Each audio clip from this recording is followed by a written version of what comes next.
দর্শক বন্ধুরা নমস্কার। আপনারা দেখছেন মৃণালী নিয়ে এলেন, আমি রয়েছি রাজীব আপনাদের সাথে। দর্শক বন্ধুরা, সামনেই আসন্ন এডিসি নির্বাচন এবং এই নির্বাচনকে সামনে রেখে আমরা বর্তমান সময়ে যে ধরনের চিত্র সারা ত্রিপুরা রাজ্যে পরিলক্ষিত করতে পারছি, সেটা কিন্তু অনেকটা দূর এগিয়েছে বলে যারা রাজ্যের সাধারণ জনগণ আপনারা কিন্তু সেটাকে বলার চেষ্টা করছেন। ঘটনা কি হয়েছে সেটা আপনারা অবগত রয়েছেন, যে খুমলুঙে এবং টাকার জোলাতে যে ধরনের ঘটনা সংঘটিত হয়েছে। কিন্তু আমি যেটা বলবো আপনাদেরকে, যে তিপ্রামথা যখন বিজেপিকে সমর্থন করে এই মন্ত্রিসভাতে ওনারা যোগদান করেন এবং মন্ত্রিত্বও পান এবং একসঙ্গে যৌথভাবে বর্তমান সরকার ত্রিপুরা রাজ্যে প্রতিষ্ঠিত হয়ে রয়েছে, কিন্তু আমরা সবসময় দেখতে পাচ্ছি যে একটা বিতর্ক এই সরকারের মধ্যে সৃষ্টি হয়ে রয়েছে এবং এই বিতর্ক কিন্তু এমন এক জায়গায় গিয়ে পৌঁছেছে বর্তমান সময়ে। রাজ্যের মানুষ যারা সম্মানিত আপনারা রয়েছেন, আপনারা সেটাকে বুঝে উঠতে পারছেন না যে একই সরকারে থেকে একই মানে মতাদর্শ নিয়ে একটা সরকার বর্তমানে প্রতিষ্ঠিত রয়েছে ত্রিপুরা রাজ্যে। সেই জায়গায় দলের মধ্যে বা সরকারের মধ্যে এই ধরনের বিভেদ কেন সৃষ্টি হচ্ছে? আপনারা অবগত রয়েছেন যে তিপ্রামথা একটা সময় বিজেপিকে সমর্থন করেছে এবং বর্তমান যে সরকার প্রতিষ্ঠিত রয়েছে সেটা কিন্তু তিপ্রামথা এবং বিজেপি দলের যৌথ অ্যালায়েন্স রয়েছে, পাশাপাশি রয়েছে আইপিএফটি। এই তিন দল মিলে আজকে বর্তমান সময়ে সরকার প্রতিষ্ঠিত রয়েছে। কিন্তু আইপিএফটি একটি আসন রয়েছে, মন্ত্রিত্ব রয়েছে এই সরকারের কাছে, কিন্তু সেখান থেকে কিন্তু আমরা কোনো ধরনের অব্লিগেশন বা কোনো ধরনের মতবিরোধ কিন্তু আমরা লক্ষ্য করতে পারছি না। কিন্তু যত মতবিরোধ আমরা লক্ষ্য করতে পারছি সেটা হচ্ছে বিজেপি এবং তিপ্রামথা নিয়ে। আপনারা জানেন যে তিপ্রামথা যখন থেকে সরকারের ক্ষমতায় এসেছে, এই সরকারের সঙ্গে তথা বিজেপির সঙ্গে অ্যালায়েন্স করে, তখন থেকেই কিন্তু একটা অরাজক একটা পরিস্থিতি আপনারা কিন্তু প্রত্যক্ষ করতে পেরেছেন রাজ্যের বিভিন্ন জায়গায়। সেটা সর্বভারতীয় বিজেপি নেতৃত্ব বা সর্বভারতীয় যে বিজেপির সভাপতি জেপি নাড্ডা, উনি যখন খুমলুঙে যখন একটা জনসভা করছিলেন, সে সময় আমরা লক্ষ্য করতে পেরেছি ওই জনসভার পরবর্তী সময়ে তিপ্রামথা দলের কিছু উচ্ছৃঙ্খল যুবক ওনারা বিজেপি দলের কর্মীদেরকে আক্রমণ করেছে, ধাওয়া করেছে, সেটা আপনারা মিডিয়ার মাধ্যমে দেখতে পেয়েছেন। এছাড়া শুধু আমি এটা বলবো না, সারা ত্রিপুরা রাজ্যের বিভিন্ন জায়গায় আমরা দেখতে পাচ্ছি যে বিজেপি দলের কর্মীদের উপর বেধড়ক আক্রমণ করা হচ্ছে তিপ্রামথা দলের পক্ষ থেকে। সেদিন খুমলুঙে বিজেপি দলের কর্মীর উপর আক্রমণ করা হয়েছে, বাড়িঘর তছনছ করে দেওয়া হয়েছে, বাড়িতে যারা ছিলেন তাদের উপর আক্রমণ করা হয়েছে, কিছুকে আবার জীবিতে রেফার করা হয়েছে। সেদিন মুখ্যমন্ত্রীও ওনাদেরকে দেখতে গিয়েছেন। পরবর্তী সময়ে মুখ্যমন্ত্রী আবার ঘটনাস্থলে পরিদর্শন করতে গেছেন। তো এই ধরনের ঘটনায় রাজ্যের মানুষ একটা অস্থির একটা চিন্তার মধ্যে দিয়ে আপনারা যাচ্ছেন যে একই সরকারে থেকে এটা কি ধরনের ঘটনা হলো, যে এই ধরনের একটা বাতাবরণ তৈরি করার একটা চেষ্টা, আন্দোলনের নামে একটা নৈরাজ্যের পরিবেশ তৈরি করা। কিছুদিন আগে আপনারা জানেন যে গোমতীর যিনি ডিএম ছিলেন, ওনার উপর আক্রোশ মেটানোর জন্য তিপ্রামথা দলের পক্ষ থেকে সেদিন ডিএম অফিসকে বন্ধ করার একটা আন্দোলন ওনারা তৈরি করেছেন এবং সেই জায়গায় ডিএম অফিস গিয়ে তালা দিয়ে দেওয়া হয়েছিল তিপ্রামথার পক্ষ থেকে। এগুলো কি হচ্ছে? প্রশাসনকে সঠিকভাবে কাজ করতে দেওয়া হচ্ছে না। থানা যে রয়েছে, যে প্রশাসনকে কন্ট্রোল করে বা পুলিশ প্রশাসনের মাধ্যমে যে রাজ্যের মানুষ সেখানে আইনের শাসন পাবে, যে থানা, সেই থানাকে তালা দিয়ে দেওয়া হচ্ছে। এই ধরনের ঘটনায় রাজ্যের মানুষের মধ্যে একটা অস্থির একটা রাজনৈতিক চিন্তা বর্তমানে কিন্তু শুরু হয়েছে। কেন হচ্ছে এই ধরনের ঘটনা? অনেকে বলছেন যে সরকারে থেকে সরকারের সঙ্গে একসঙ্গে শাসন ক্ষমতা নিজেদের কাছে রেখে এই ধরনের ভূমিকায় কেন অবতীর্ণ হয়েছে তিপ্রামথা? দর্শক বন্ধুরা, আপনাদেরকে জানিয়ে রাখছি, তিপ্রামথা সবসময় ধোঁয়াশার রাজনীতি করছে বলে রাজনৈতিক যারা বিশ্লেষকরা যারা রয়েছেন ওনারা কিন্তু বলেছেন। প্রথম দিকে 2023 সালে যখন তিপ্রামথা অ্যাসেম্বলি নির্বাচনে ওনাদের ক্যান্ডিডেট ওনারা নামাবেন বলে জানিয়েছেন, সেই সময় কিন্তু একটা ধোঁয়াশা তৈরি করা হয়েছিল যে তিপ্রামথা কোন দলে যোগ দেবেন। বাম এবং কংগ্রেস যে একটা অ্যালায়েন্স হয়েছে সেই সময়, তার মধ্যে যোগদান করবে, নাকি তিপ্রামথা নিজে একা প্রতিদ্বন্দ্বিতা করবে, নাকি বিজেপির সঙ্গে অ্যালায়েন্স হয়ে ওনারা প্রতিদ্বন্দ্বিতা করবেন। সর্বশেষ যে লাস্ট যে মিটিং হয়েছে তখনও কিন্তু মানুষ বা আপনারা বা কোনো রাজনৈতিক দল সেটা আন্দাজ আপনারা করতে পারেননি যে তিপ্রামথার ভূমিকা, তিপ্রামথা কি নিচ্ছে, সেটা কিন্তু তখনও পর্যন্ত কিন্তু মানুষ সেটাকে কিন্তু বুঝে উঠতে পারছিলেন না। পাশাপাশি ওনারা সরকারে এসেছেন, অ্যালায়েন্স করেছেন। অনেকে আবার বলছেন যে তিপ্রামথা যদি সে সময় সরকারকে সেরকমভাবে সাপোর্ট না করতো, সরকারের পথ এতটা মসৃণ হতো না যতটা মসৃণ এই মুহূর্তে রয়েছে। কিন্তু মানুষের মনে একটা প্রশ্ন যে সরকারি থেকে এই ধরনের ঘটনা কেন হচ্ছে। কয়েকদিন আগে সিভিল সোসাইটি নামে একটি সংগঠন এইভাবে ধর্মঘটের ডাক দিয়েছে। তো অনেকে বলছেন যে কেন্দ্রীয় সরকারের যে একটা চুক্তি হয়েছে তিপ্রামথার সঙ্গে, সেখানে কিন্তু বলা হয়েছে এবং তিপ্রামথা দল মুচলেখা দিয়ে এসেছিল সেদিন, দুজনে মিলে সেখানে স্বাক্ষর করেছেন যে কোনো ধরনের আন্দোলন তিপ্রামথা দলের পক্ষ থেকে আর করা হবে না, যেহেতু তিপ্রামথা বর্তমান সময়ে সরকারের শরিক দল। কিন্তু তিপ্রামথা ডাইরেক্ট কোনো ধরনের আন্দোলন করছেন না, কিন্তু অপরন্ত তিপ্রামথা দলের যারা যারা নেতৃত্বরা যারা রয়েছেন ওনারা কিন্তু সিভিল সোসাইটির মধ্যে সেদিন ছিলেন। তারা প্রত্যক্ষভাবে কোনো ধরনের আন্দোলন করছেন না ঠিক, কিন্তু সিভিল সোসাইটি নাম দিয়ে এইভাবে একটা অস্থির পরিবেশ বা সরকারের উপর একটা চাপ তৈরি করার কিন্তু প্রতিনিয়ত একটা প্রচেষ্টা চলছে। অনেকে বলছেন যে যদি তিপ্রামথা দলের পছন্দ না হয় বিজেপিকে, কারণ কি আমরা প্রথম দিকে দেখেছিলাম তিপ্রামথা দল বিজেপিকে সম্পূর্ণভাবে ওনারা রিজেক্ট করেছিলেন, বিভিন্ন বদনামের বিশেষণে ভূষিত করেছিলেন, বিভিন্ন জনসমাবেশে ওনাদেরকে ওনাদের নেতৃত্ব তিপ্রামথা দলের পক্ষ থেকে। সে সময় কিন্তু আমরা সেটা পরিলক্ষিত করতে পেরেছি।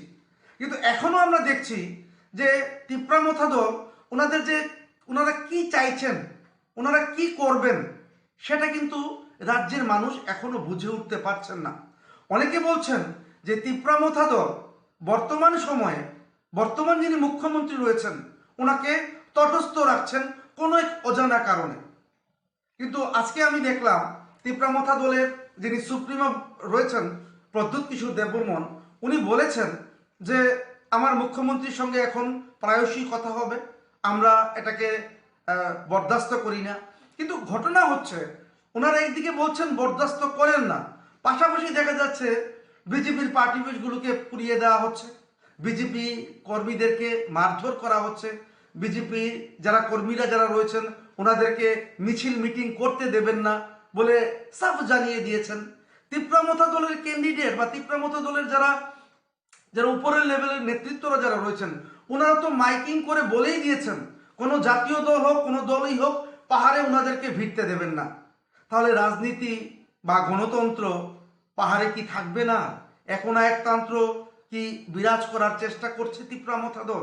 সেটা কিন্তু প্রশ্ন করতে শুরু করেছেন এডিসি অংশের মানুষরাও, পাশাপাশি সমতল অংশের মানুষরাও।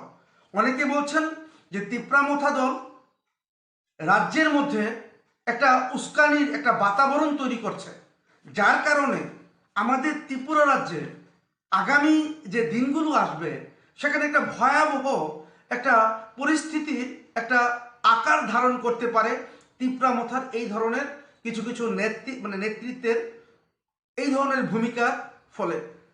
আমরা ত্রিপুরা রাজ্যে বাস করি, ওনারা বলছেন আমরা ত্রিপুরা আমরা সবাইকে নিয়ে চলতে চাই, কিন্তু দেখা যাচ্ছে প্রতিটি ক্ষেত্রে প্রতিটি বক্তব্যে ওনারা ত্রিপ্রাসার কথা বলছেন, কিন্তু বাঙালিদের কথা বলছেন না। উল্টো বাঙালিদেরকে অপমান করছেন বিভিন্ন অকথ্য ভাষা ইউজ করে।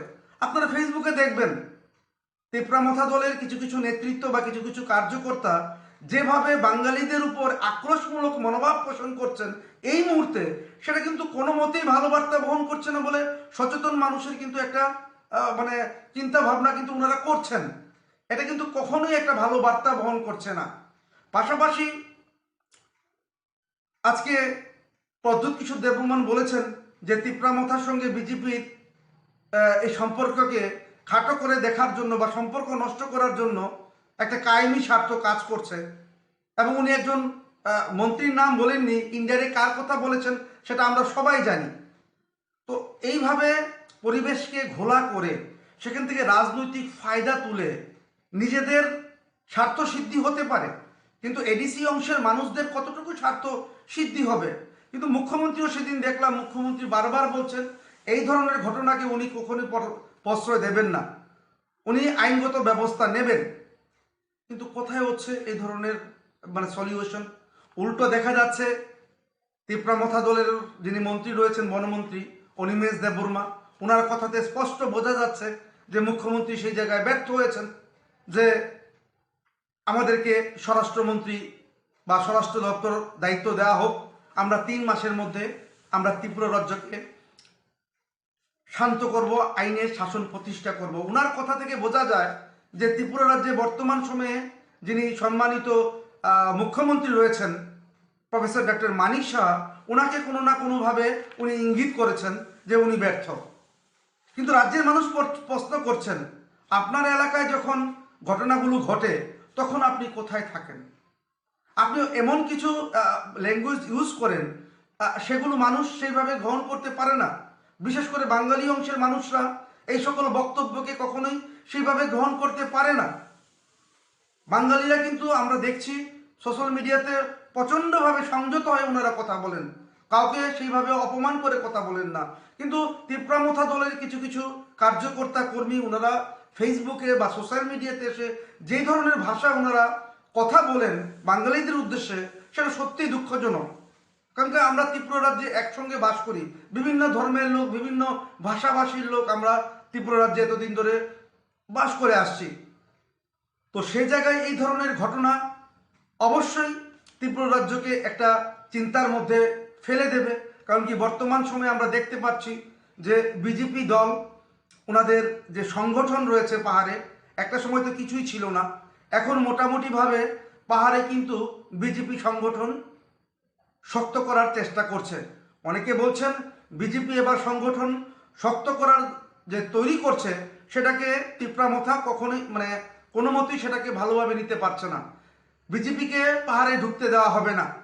এমনকি তিপ্রামথা দলের একজন নেতৃত্ব সেদিন আপনারা সোশ্যাল মিডিয়াতে দেখেছেন যেভাবে আনপার্লামেন্টারি ল্যাঙ্গুয়েজ একজন মুখ্যমন্ত্রীর বিরুদ্ধে করেছেন, সেটা কখনোই আমরা মেনে নিতে পারি না। কারণ মুখ্যমন্ত্রী আমাদের সবার মুখ্যমন্ত্রী। মুখ্যমন্ত্রীকে বলেছেন কি মুখ সামলে আপনি কথা বলুন, এটা কি বলতে পারে একজন মুখ্যমন্ত্রীকে, যিনি একজন সাংবিধানিক পোস্টে বসে রয়েছেন ত্রিপুরা রাজ্যে?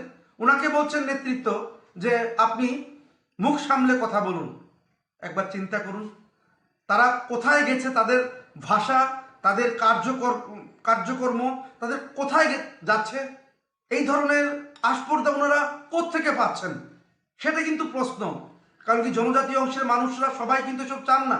কারণ আমি রাজীব, আমি বিভিন্ন জঙ্গলে জঙ্গলে বিভিন্ন পাহাড়ে পাহাড়ে কিন্তু আমি ঘুরি, মানুষের মতামত আমি নেই। রিসেন্টলি আমি একটা প্রতিবেদন তৈরি করে আপনাদেরকে দেখাবো, সেখানে মানুষ জনজাতি অংশের সাধারণ মানুষরা বা রিয়াং জনগোষ্ঠীর মানুষরা কি ভাবছেন বর্তমান সময়ে আমি তুলে ধরবো।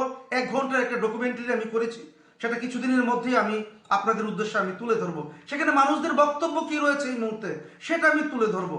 এই সকল যারা অতি উৎসাহী কিছু কিছু তিপ্রামথার কার্যকর্তা যেভাবে কথা বলছেন সোশ্যাল মিডিয়াতে, দর্শক বন্ধুরা আপনারা মনে রাখবেন তারা হচ্ছে মুষ্টিময় কয়েকজন, সবাই কিন্তু নয়। সব জনজাতি অংশের মানুষরা এক নয়, আমার মতে 5% হবে যারা এই সকল অতি উৎসাহী তিপ্রামথার কার্যকর্তা। সবাইকে কিন্তু আমি বলছি না, অনেকে আছেন ভালো, কিন্তু সেই জায়গায় এই ধরনের ঘটনা কোথায় নিয়ে যাবে আমাদের ত্রিপুরা রাজ্যকে? একটা অবিশ্বাসের বাতাবরণ বর্তমানে তৈরি করা চেষ্টা হচ্ছে বলে কিন্তু রাজনৈতিক সমালোচকরা কিন্তু বলার চেষ্টা করছেন। পাশাপাশি দেখুন, সেদিন টাকার জোলাতে মুখ্যমন্ত্রী একটি জনসমাবেশ করেছেন। প্রায়শই আমরা শুনতে পাই তীব্রামতা দলের পক্ষ থেকে বলা হয় আমাদেরকে ফান্ডিং করা হচ্ছে না, আমাদেরকে ফান্ডিং করা হচ্ছে না, আমাদেরকে টাকা দেওয়া হচ্ছে না।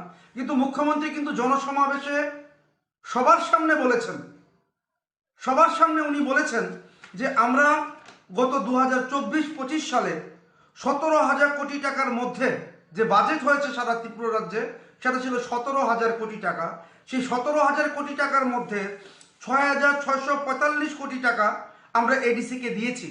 মানে 100% যদি আমি সেটাকে ধরি, ওনার বক্তব্য অনুযায়ী 39.06% বাজেটের টাকা এডিসিকে অলরেডি দেওয়া হয়ে গেছে 2024-25 ফিনান্সিয়াল ইয়ারে।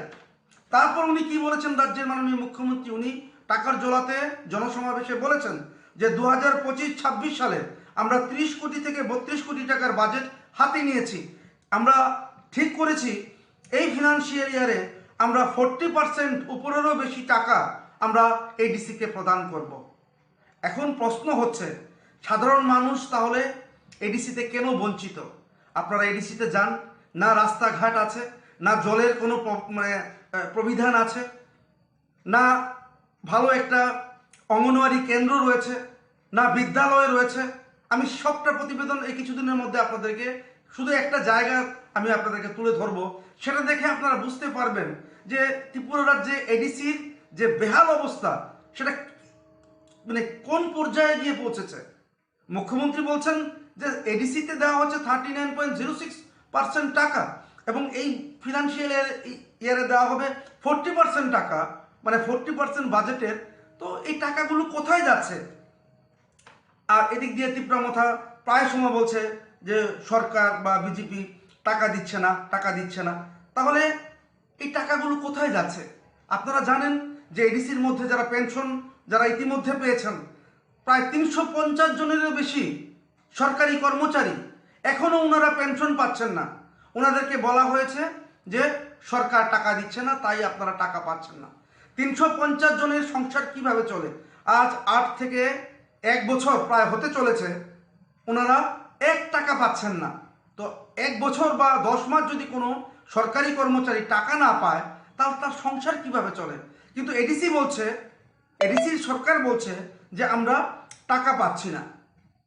এদিক দিয়ে টাকা কিন্তু রাজ্য সরকার দিচ্ছে, যেটা স্বয়ং মুখ্যমন্ত্রী বলেছেন।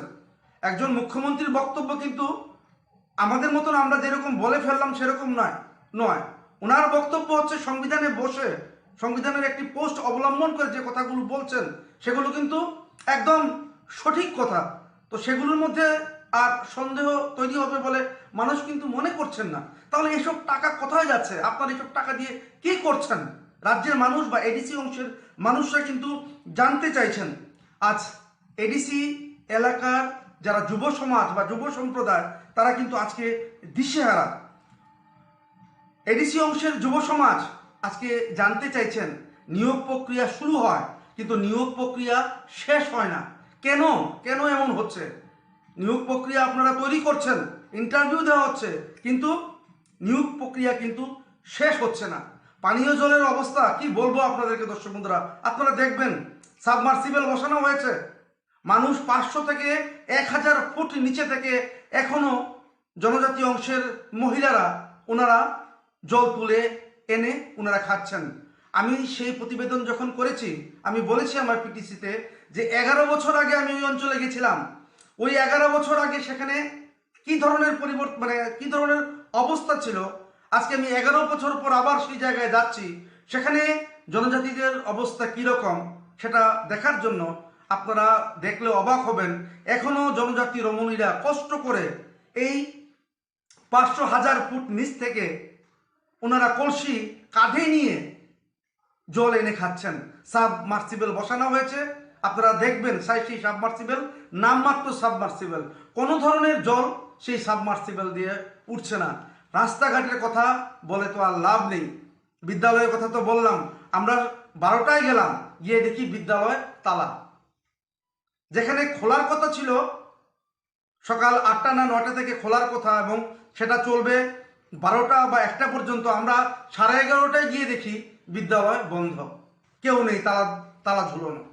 তো এইভাবে এডিসি অংশের যারা মানুষরা যারা রয়েছেন তারা কি দুর্বিষহ অবস্থায় রয়েছেন সেটা আপনারা আমার এই প্রতিবেদনে আপনারা দেখবেন দর্শক বন্ধুরা। কিন্তু এত প্রতিশ্রুতি দিয়েছে তিপ্রামথাদ, যদি আমরা এডিসিতে আসি তাহলে আমরা জনজাতিদের জন্য এসব করব ওসব করব, কিন্তু আপনারা যখন দেখবেন জনজাতি অংশের মানুষরা আমাদেরকে বলেছেন যে এডিসিতে কিছুই উন্নয়ন হয়নি, আগে যেরকম ছিল বর্তমান সময়ে এরকমই রয়েছে। ঘর অনেকজন পেয়েছেন কিন্তু সেই অর্ধনির্মিত ঘর রয়েছে, এখনো ঘর কমপ্লিট করতে পারেননি জনজাতি অংশের মানুষরা। তো এই ধরনের একটা বাতাবরণ রয়েছে এডিসিতে। কিন্তু এডিসিতে যেমন উত্তপ্ত করছে তিপ্রামথা দল, যেটা আপনারা দেখতে পাচ্ছেন বিভিন্ন সংবাদ মানে মানে সংবাদের যে মানে ইলেকট্রনিক্স মিডিয়া রয়েছে, প্রিন্ট মিডিয়া রয়েছে, তার মাধ্যমে আপনারা দেখতে পাচ্ছেন, সেরকম কিন্তু সমতলও কিন্তু ওনারা কোনো না কোনোভাবে বর্তমান সরকারকে অতিষ্ঠের মধ্যে ওনারা কিন্তু নিয়ে যাচ্ছেন। কারণ ওনারা চাইছেন যে বাইরের কোনো রাজনৈতিক দল, ইতিমধ্যে আপনারা জানেন যে বামফ্রন্টের গণমুক্তি পরিষদ কিন্তু ইতিমধ্যে তাদের সংগঠন আর আবার শক্ত করার জন্য ওনারা কিন্তু মাঠে নেমে পড়েছেন। এটা তিপ্রামথা দলকে কখনোই ওনারা সহ্য করতে পারছেন না। একদিকে গণমুক্তি পরিষদ শক্তিশালী হচ্ছে এডিসিতে, পাশাপাশি বিজেপি দল ওনারাও শক্তিশালী হচ্ছেন পাহাড়ে। তো এই জায়গায় তিপ্রামথা দল সেটাকে মেনে নিতে পারছে না, এবং সেই মেনে নেওয়া না কারণে আজকে বিজেপি পার্টি অফিসকে পোড়ানো হচ্ছে, এবং তিপ্রামথার কিছু পার্টি অফিসকে পোড়ানো হয়েছে। আমার কাছে যে তথ্য রয়েছে, মানে যদি সেটা ভুল না হয়, আমাদের কাছে খবর রয়েছে তিপ্রামথার যে পার্টি অফিস রয়েছে সেই পার্টি অফিস কিছুদিন আগে সেটা বামফ্রন্টের পার্টি অফিস ছিল, সেটাকে ক্যাপচার করেছে তিপ্রামথা দল, যেটা আমাদের কাছে সূত্রে খবর রয়েছে। বামফ্রন্টের থেকে জোর করে কেড়ে নেওয়া এই বামফ্রন্টের পার্টি অফিসে তিপ্রামথা মানে সেখানে ছিল। তো এইভাবে চলছে এডিসির আজকে বর্তমান পরিস্থিতি। কিন্তু এটা ঠিক রাজ্যের মানুষ বলতে চাইছেন এইভাবে সরকারে থেকে যে বিরোধীর একটা ভূমিকায় ওনারা অবতীর্ণ হয়েছেন, তাহলে সরকারে ওনারা কেন থাকছেন?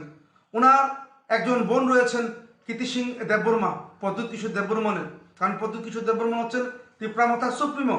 উনি বিজেপির সিম্বলে উনি জয়ী হয়েছেন পূর্ব ত্রিপুরা আসন থেকে, লোকসভা আসন থেকে। তো বিজেপির নাম দিয়ে ওনারা সব কিছু করছেন, কিন্তু বিজেপিকে পেছন দিকে ওনারা ছুরি মারছেন বলে রাজনৈতিক বিশ্লেষকরা কিন্তু বারবার বলছেন। এখন রাজ্যের মানুষ এখনো বুঝে উঠতে পারছেন না, সেটা জনজাতীয় অংশের মানুষই হোক, আর বাঙালি অংশের মানুষই হোক, আর অন্যান্য জাতিগোষ্ঠীর মানুষরাই হোক, যে তিপ্রামথা বা তিপ্রামথা সুপ্রিমো প্রদ্যুৎ কিশোর দেববর্মন কি চাইছেন। একদিকে অনিমেষ দেববর্মা সরকারে থেকে মুখ্যমন্ত্রীকে বলছেন, কোনো না কোনোভাবে উনি বলার চেষ্টা করছেন যে আইন শৃঙ্খলা বর্তমানে ত্রিপুরা রাজ্যে নেই, ওনাদেরকে স্বরাষ্ট্র দপ্তর দেওয়ার উনি দাবি করছেন। এই ধরনের ঘটনা অবশ্যই বিজেপিকে বেকায়দায় ফেলবে, পাশাপাশি ত্রিপুরা রাজ্যের মানুষও আপনারা বেকায়দায় পড়বেন। রাজ্যের সচেতন জনগণ যারা আপনারা রয়েছেন, আপনারা গভীর মনোযোগ দিয়ে এই সকল বিষয়গুলোকে অনুধাবন করবেন, চিন্তা করবেন যে উদ্দেশ্য কি রয়েছে প্রত্যেকটি রাজনৈতিক দলের, তারপর আপনারা আপনাদের ডিসিশন নেবেন। সামনে আসন্ন স্বশাসিত জেলা পরিষদ নির্বাচন, এই নির্বাচনকে সামনে রেখে আমি রাজি, আমি অনেকগুলো প্রতিবেদন তৈরি করেছি মানে ডকুমেন্টারি আকারে, সেগুলো আমি আপনাদের উদ্দেশ্যে তুলে ধরবো। অবশ্যই আপনারা দেখবেন জনজাতি অংশের মানুষরা কি বলার চেষ্টা করছেন এই মুহূর্তে। তিপ্রামথা অনেক আন্দোলন করছে, কিন্তু দেখা যাচ্ছে সেই আন্দোলনের যে কয়েকজন অনেকদেরকে ভায়াস করছেন, কিন্তু সত্যি অর্থে সেটা আন্দোলন কোনোভাবেই না। কারণ এডিসি অংশে বা এডিসি এলাকার মানুষরা আজও কিন্তু কষ্টে জীবনযাপন করছেন, সেটা আমি নিজে চোখে আমি নিজে দেখে এসেছি। আর পাশাপাশি মুখ্যমন্ত্রী তো বলে দিয়েছেন যে 39.06% যেটা 24-25 সালের বাজেটের অংশ এডিসিকে দেওয়া হয়েছে টাকা, তারপর 25-26 ফিনান্সিয়াল ইয়ারে 40%-এর উপর দেওয়া হবে। এত টাকা যাচ্ছে কোথায়? তিপ্রামথা কেন বলছে বারবার যে আমাদের কাছে টাকা নেই, বিজেপি আমাদেরকে, স্টেট আমাদেরকে টাকা দিচ্ছে না, কেন বলছেন? এটা কিন্তু রাজ্যের মানুষ এখন আপনারা চিন্তা করবেন যে কেন এই ধরনের একটা অবিশ্বাসের বাতাবরণ বর্তমানে তৈরি হচ্ছে। দর্শক বন্ধুরা, আজকে আমার আলোচনা আমি এখানে শেষ করছি, কিন্তু দেখতে থাকবেন অবশ্যই মৃণালিনী এনএন। নমস্কার।